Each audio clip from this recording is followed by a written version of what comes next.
¿Es cierto que Jesús murió en un madero y no en una cruz? Bueno, en este video voy a analizar dos textos que son los que utilizan los que creen que Jesús murió en una cruz. Voy a analizar estos textos y los voy a refutar. Pero antes de pasar a refutar estos textos, voy a leer un libro que se llama La verdadera historia de Jesucristo. Y este libro es un libro evangélico, no es libro de la sociedad. Utilizo este libro porque hay gente que dice que nosotros nomás utilizamos la traducción del Nuevo Mundo, que inventan varias cosas los testigos, pero vamos a ver que varios libros y varios diccionarios dicen la verdad acerca del instrumento en que fue ejecutado nuestro Señor Jesucristo. Y es que había varios tipos de crucifixiones, como bien vemos aquí en la imagen. Aquí vemos otra imagen donde parece una T de nuestro Señor Jesucristo, y los que están a su lado pues tienen la forma de una T más pequeña, pero como si fuera una T mayúscula. Es decir, atraviesa el travesaño, lo atraviesa pero por arriba y no sobresale como la del centro. Bueno, vamos a leer este libro que lo tengo en PDF, se llama La verdadera historia de Jesucristo, y vamos a leer la página 32 y 33. Y allí se habla de los métodos de crucifixión, y veamos lo que los investigadores han descubierto sobre los métodos romanos de crucifixión. Y dice así: la crucifixión no siempre se efectuaba de la manera en que típicamente se representa en pinturas y grabados. De hecho, como hemos mencionado en este capítulo, por lo general las manos de las víctimas no eran clavadas al madero, ya que no pueden sostener el peso del cuerpo. Más bien eran clavadas las muñecas de la víctima, o en algunos casos lo que se hacía era atarles los brazos al madero. Y no siempre se utilizaba el tipo de cruz que tradicionalmente se muestra en representaciones de la crucifixión de Cristo. Notemos lo que dice un diccionario, que en español se llama Diccionario Bíblico del Ancla, en su artículo acerca de la crucifixión. Y dice: en ocasiones la cruz era solo un madero vertical. No obstante, con frecuencia se le agregaba otro madero atravesado en la punta que parecía una T, que era la cruz con misa, o un poco más abajo, como en la manera más tradicional del simbolismo cristiano, que es la cruz in misa. Las víctimas cargaban la cruz, o cuando menos el madero atravesado patíbulo, al lugar de ejecución, donde eran desnudados y atados o clavados al madero, levantados y sentados en una cédile o pequeña estaca de madera en el madero vertical. Los verdugos podían variar la forma de castigo, como lo señala Séneca, el joven historiador romano. Este historiador romano escribió esto: vemos cruces allí, no solo de un tipo, sino hechas de muchas maneras diferentes. En unas las víctimas están de cabeza, en otras las víctimas están empaladas por sus partes íntimas, otras con los brazos extendidos en el madero horizontal. En su relato de lo que le sucedió a los refugiados judíos de Jerusalén en la guerra judía de los años 67-70 después de Cristo, Josefo, historiador del primer siglo, también nos hace ver que no había una manera fija de llevar a cabo la crucifixión. Mucho dependía de la inventiva sádica del momento, como bien lo dice David Noel Friedman, director 1992. Y veamos lo que dice el subtítulo: el madero maldito. Al describir los horrores de la crucifixión, el historiador Séneca dijo que sería mejor suicidarse que sufrir tan horrible muerte. ¿Puede encontrarse alguien que prefiera sufrir una lenta y dolorosa agonía muriendo miembro por miembro, o dejando salir su vida gota a gota, en lugar de morir de una vez por todas? ¿Puede encontrarse algún hombre que quiera ser ejecutado al madero maldito, totalmente extenuado, deformado, hinchándose con horribles verdugones en los hombros y el pecho, y exhalando el aliento de vida en medio de una larga y lenta agonía? Él tendría muchas justificaciones para morir, aún antes de ser subido a la cruz. La alusión de Séneca al madero maldito nos recuerda claramente las palabras de Pedro con relación a Jesús, quien llevó él mismo nuestros pecados en su cuerpo sobre el madero. En algunos casos parece que las víctimas eran crucificadas literalmente en un árbol, aunque era básicamente solo un tronco al que le habían sido cortadas las ramas. En estas crucifixiones la víctima era clavada en el tronco recto o cargaba su propio madero transversal, el cual luego sería fijado al tronco y sería clavado en ambos. Es posible que la cruz que Jesús llevó a su ejecución, que parte del tiempo cargó también Simón de Cirene, haya sido simplemente una gran barra de madera. No se sabe de qué forma era la cruz. La voz griega que se tradujo como cruz es stauros, la cual denota primariamente un palo o estaca derecha. Como bien lo dice W. E. Vine, Diccionario Expositivo de Palabras del Nuevo Testamento, dice, tanto el nombre como el verbo stauros, fijar sobre un palo o una estaca, deberían distinguirse originalmente de la forma eclesiástica de la cruz de dos brazos. En la Biblia no se especifica en qué tipo de stauros murió Jesús. La palabra stauros se usaba en escritos no bíblicos de aquella época en referencia a trozos de madera de varias formas, con o sin piezas transversales. Si hubiera sido importante que supiéramos su forma exacta, los autores de los evangelios fácilmente podrían habernos hecho saber, pero ninguno de ellos lo hizo. Lo que sí es importante que sepamos es que Jesús sacrificó voluntariamente su vida por nosotros. Si no sabemos si Jesús fue ejecutado en un madero o una cruz o en qué forma de cruz, como fue que la forma de T vino a ser símbolo más conocido del cristianismo. El lexicógrafo Vine aclara que la forma de dos maderos cruzados tuvo su origen en la antigua Caldea y se utilizaba como símbolo del dios Tamuz, que tenía la forma de la mística Tau, la inicial de su nombre. En aquel país y en los países adyacentes, incluyendo Egipto, a mediados del siglo III después de Cristo, las iglesias se habían apartado de ciertas doctrinas de la fe cristiana o las habían pervertido. Con el fin de aumentar el prestigio del sistema eclesiástico apóstata, se recibió a los paganos en las iglesias y se les permitió mantener en gran parte sus signos y símbolos. De ahí que se adoptara la tau o T en su forma más frecuente con la pieza transversal abajada, como representación de la cruz de Cristo. Así podemos ver que el símbolo más conocido de Cristo y del cristianismo era un símbolo usado mucho tiempo antes de Jesús y del cristianismo bíblico. Vemos cómo este libro habla sobre las diversas formas en que era el madero o la cruz, y que todo dependía, como dijo Séneca, de los sádicos que serían en el momento, o los verdugos que colgaban o que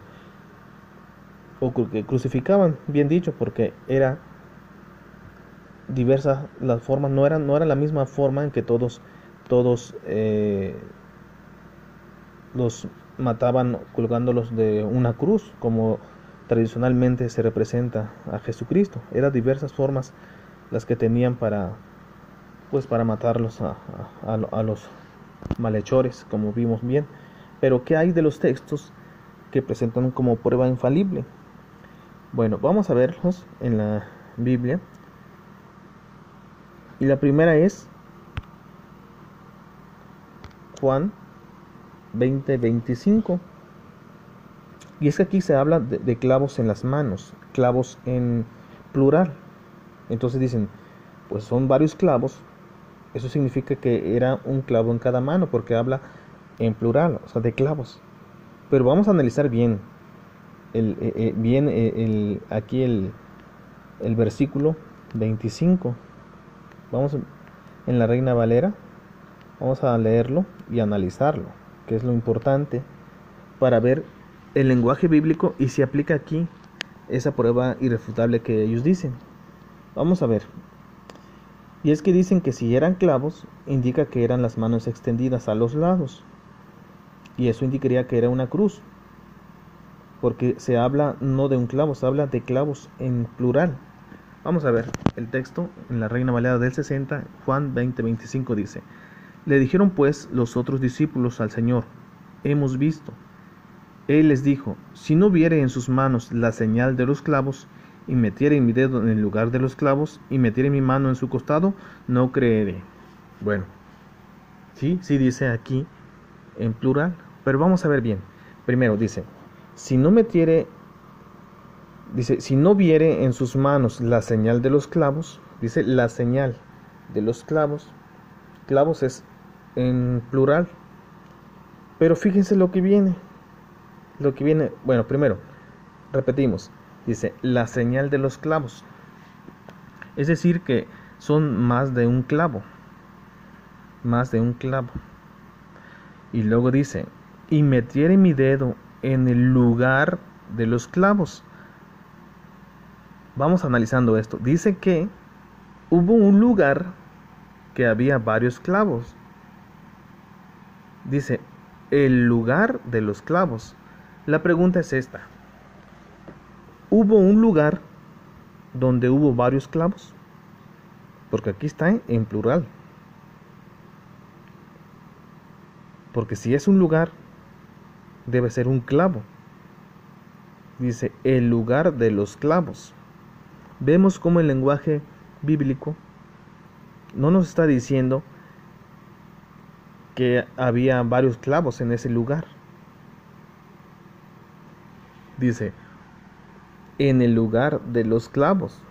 Como si hubiera habido un lugar donde tenía varios clavos. No nos podemos imaginar que en una mano, un lugar, ese lugar, digamos la mano derecha, que tuviera varios clavos, pero aquí dice, el lugar de los clavos.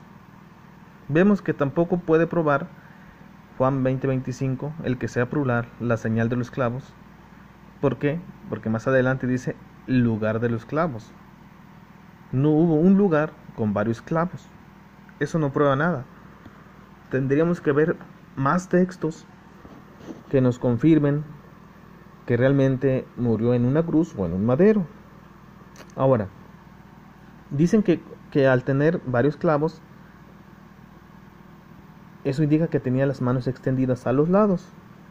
¿Pero es cierto esto? ¿Es cierto? Vamos a ver. Vamos a buscar aquí algo de extender, una palabra.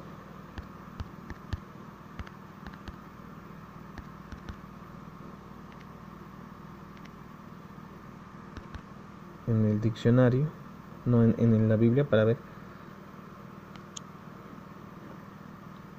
Y vamos a verlo desde el texto griego. Vamos a ver Juan 21:18. Y este texto también lo utilizan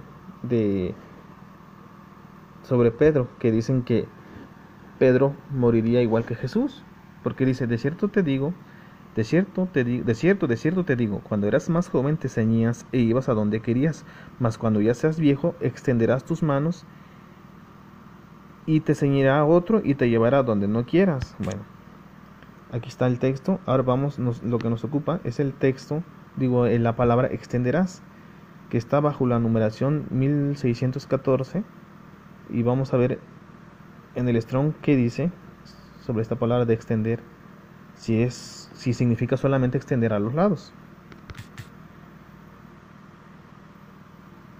Esperamos que abra. Aquí está ya el multidiccionario, y es la palabra ekteino, el verbo ekteino. Dice ekteino, de estirar, extender, también largar. ¿Qué dice el diccionario Tuggy? Aquí hay varios verbos conjugados, pero lo que nos interesa lo que dice abajo: extender, alargar, tender. Y viene varios textos donde se utiliza esa palabra, el equivalente en hebreo, pero vamos a ver en el texto griego. Dice aquí viene de extender, tender. En todos estos textos, Mateo 8:3, Mateo 12:13, dice extender, tender. En eso se utiliza esta palabra, que es ekteino. Dice el diccionario Vine, extender se traduce así en Mateo 8:13, y dice dos veces en Mateo. Hay varios textos, y aquí dice extender afuera o adelante, especialmente de la mano. Se usa de largar las anclas de la proa de un barco. O sea, no dice solamente que extender las manos hacia los lados, dice extender afuera o adelante, especialmente de la mano. Se usa de largar las anclas de la proa de un barco. El diccionario Watson dice: extender, estirar la mano o brazo, ya sea para solamente extenderse o para tocar a alguien o algo, o para hacer un gesto, incluso es para hacer un gesto. Y también se utiliza extender la mano, es cuando se dice arrestar. Literalmente se está diciendo extender la mano contra alguien. Bueno, ya viendo esto, no necesariamente el extender significa a los lados o únicamente a los lados. Ya vimos que es para adelante, para hacer un gesto, para arrestar. Se utiliza para varias cosas. Entonces no podemos decir que extendió las manos solamente a los lados. Bueno, viendo este punto, pero hay otro texto que es Mateo.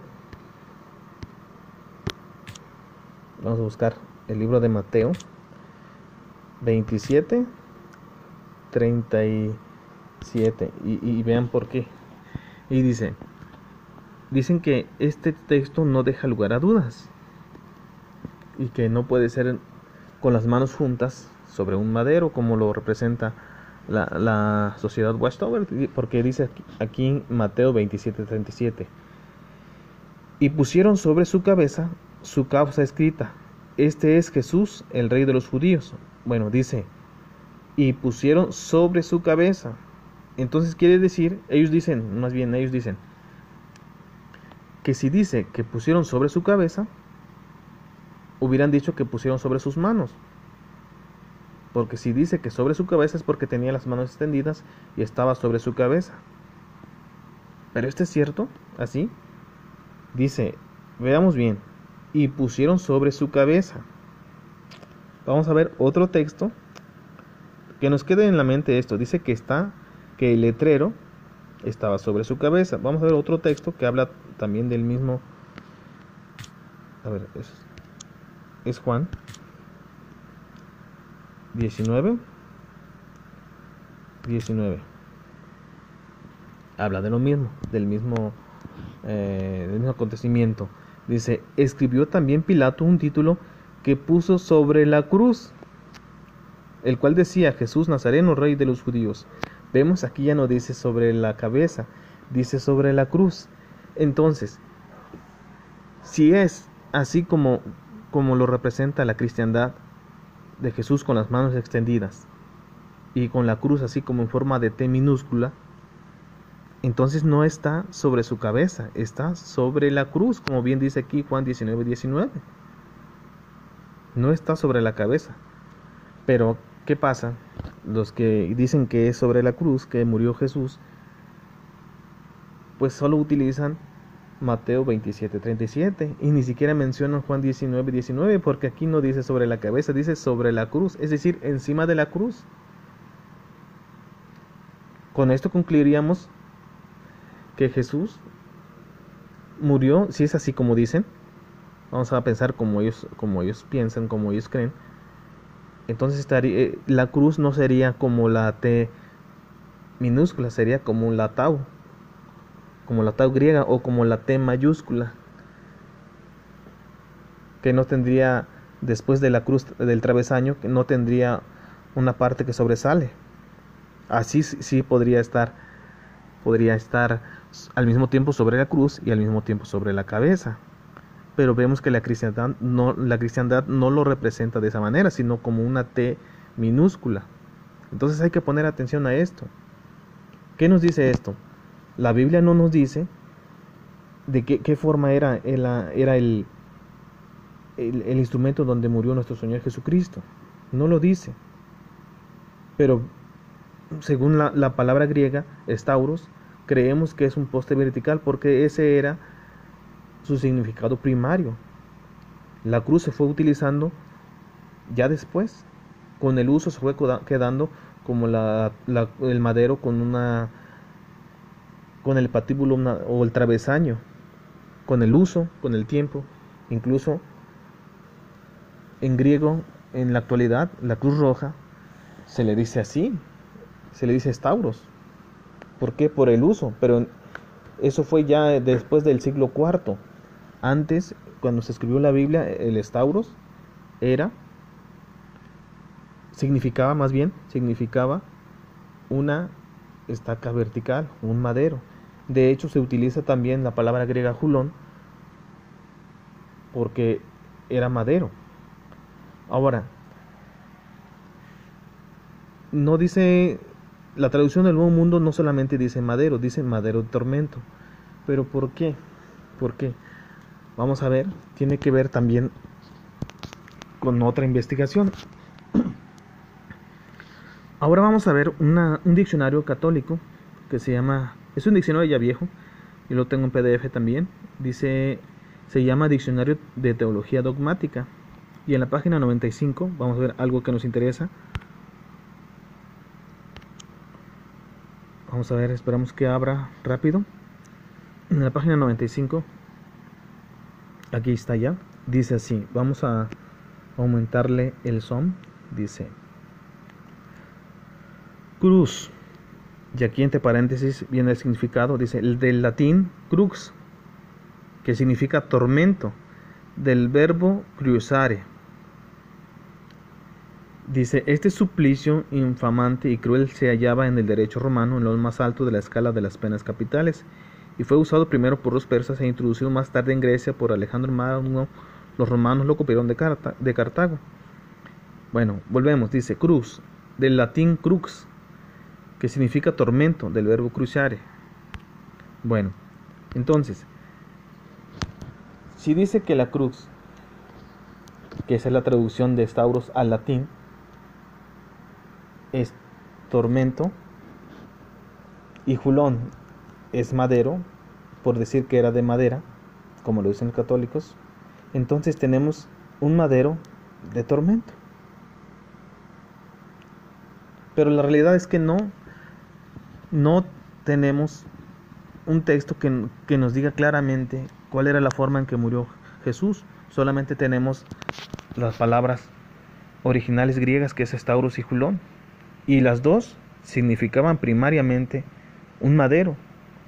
Por lo tanto, con esto quedan refutadas los dos textos, las dos pruebas, supuestamente pruebas infalibles, que utilizan los que dicen que Jesús murió en una cruz. Y les invito a que analicen más. Próximamente haré otro video donde explique un poco más sobre esto, porque hay muchos libros, muchos diccionarios también, que no solo los diccionarios que cité, hay muchos diccionarios que hablan del madero y muchos libros. Bueno, pues esto es todo en este video. Les mando saludos a mis hermanos testigos de Jehová y a los amigos que vean este video.